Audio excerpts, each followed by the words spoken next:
What do you need to do to make 2022 your best year ever? So my name is Jonny Reps, and I've been a personal trainer for 6 years now. This is my 6th new year where I've been experiencing New Year's resolutioners, New Year's gym goers, people making positive lifestyle change decisions that they may or may not follow through with. And based on my experience working with clients throughout these years, and also my experience working as a trainer and working on myself long before that, these are some of the things that I have identified to be very important when it comes to getting the most out of your New Year's resolutions and your fitness goals in general. So we're just going to jump right into it. Number one, first and foremost, and this is absolutely positively the most important thing that you need to do, is sticking to a plan. So I am fairly uninterested in whether or not your plan involves yoga, strength training, running, CrossFit, powerlifting, bodybuilding, just doing a bunch of curls. Those things are kind of like details that can be worked out and adjusted and increased or decreased once we get a really solid foundation of you just getting consistent. If you are going to attack your 2022 goals with anything in mind, I want you to think right now, it's the first or maybe second week of January. What can you do consistently every single week for the next 50 weeks? Like, how many days per week does that look like? Is it only once a week? Okay, start there. Is it twice a week? Sure. 3 times, 4 times? Don't start with an unrealistically high expectation of something that you're not going to be able to be consistent with and follow through long term. Case in point, I've worked with many clients who want to start out working out. They're like, when I ask them the question, how many days do you want to work out per week? They say, oh, I can work out every day, or as many days as you want me to work out. And generally, I try and steer them toward working out less because they are not going to be able to stick with working out 7 days a week. Like, I don't even stick with working out for 7 days a week, and I've been working out for over 20 years. So how am I going to expect most people to do that? You're not. Nobody does. Very few people work out 7 days a week or even 6 or 5 days a week. So start conservatively, and we can always build and add there. The hardest thing to establish when it comes to starting out is just getting consistency down, getting, something that you're going to do regularly. And if you want ideas for what you can do to get started, check out later in the video. Just stick with me. So what else is important when it comes to starting your New Year's resolutions? I think number 2, it is super important to do something that you enjoy doing. Or at the very least, start there. So if you completely hate running and you're like, I'm gonna run a marathon this year and I'm gonna start out running today, I'm gonna run every day this year. Why would you do that? You're gonna freaking hate it. You're gonna hate having to run every single day. If you tie your goals and your success to something you hate doing, it's gonna make coming in every day and punching that clock to be a burden. It's gonna make it a pain in the ass. It's gonna be like a second job instead of a enjoyable hobby that's going to improve the quality of your life. Number 3 would be, maybe you should attack the way you are doing things a little bit differently. Think about it a little bit differently. If you've made New Year's resolutions before and you haven't followed through, or you've kind of waited until the perfect moment to pull the trigger on doing something, maybe you shouldn't do that.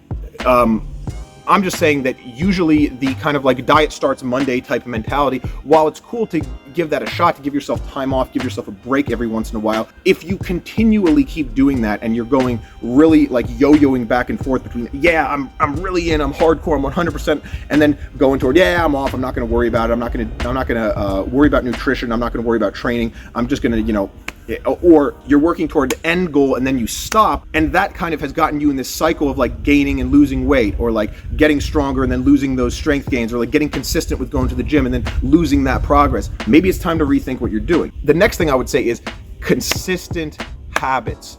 This is number 4. I think we're at number 4. Consistent habits. So there's habitually things that I have most of my clients do regardless of goals, just because they are good things to habitually make you healthier and give you more data, help you refine your approach and see what is and isn't working for you, and just overall get a better result out of working out, training, fitness. So one of these things would be, I recommend that most people weigh themselves every day. And the reason for this is not because your weight is the most important number in the world, but because lots of people have a lot of anxiety about the scale. and they will weigh themselves very infrequently, if ever, and then every time they step on the scale, it's kind of emotionally tied to this very negative response. One of the things I like to start out a lot of my clients with is getting them in the mode of, we are just tracking data when you're weighing yourself. This is the same thing as like if you're putting a number in a spreadsheet or you're doing your taxes. We're just doing data. We want to try to move emotion from this as much as possible. And we also track trends. We don't worry about daily weight fluctuations. We track your trends throughout the year, throughout the month, throughout the week, and we track your averages. So one weigh-in that goes up, if you weigh yourself frequently, you're going to see weigh-ins that go up and down regardless of whether or not you're actually in a weight loss phase. But you got to do that in order to get that data. Another thing is tracking calories or having some way of food adherence. These two things tie hand in hand, especially if you're doing a weight loss goal. Tracking your calories in conjunction with tracking your weight lets you know, okay, I tracked 2,000 calories roughly, or an average of 2,000 calories every single day for this last 2 weeks, and my weight went down half a pound. Well, your average went down half a pound. We can use that data to figure out roughly how many calories or how much physical activity you need to increase in order to create whatever weight loss result you're looking for. Again, if that is your goal, if it's weight related. Real quick aside, I'm really neutral when it comes to weight loss goals. I know some trainers have the really unfortunate habit of fat shaming people and telling them like, oh, you're overweight, you got to lose X amount of pounds, or they'll give people like, this is the ideal body weight for you. I ain't about that. Never really have been, probably never will be. Weight loss is a personal decision. I think everybody should be allowed to gain or lose weight however they want. But I encourage people to maintain what are generally considered healthy body weight parameters. And if you were curious about that, I would take a look at the, who the hell does this? I believe it's the Department of Health and Human Services in the US, publishes guidelines for what constitutes like healthy body weight, healthy physical activity, healthy body fat percentage, waist circumference, all of these things. The last thing that you should do if you really want your New Year's resolutions to stick is you need accountability of some kind. Accountability to yourself, accountability to a friend, accountability to a trainer.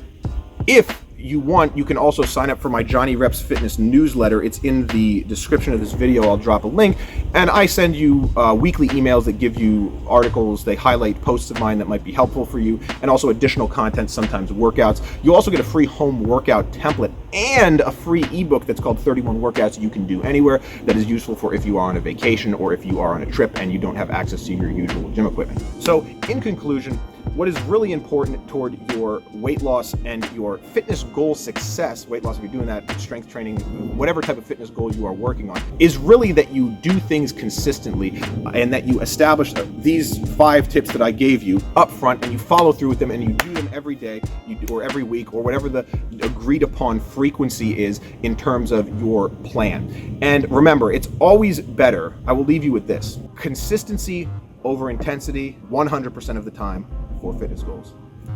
I'm Jonny Reps. Have a happy new year.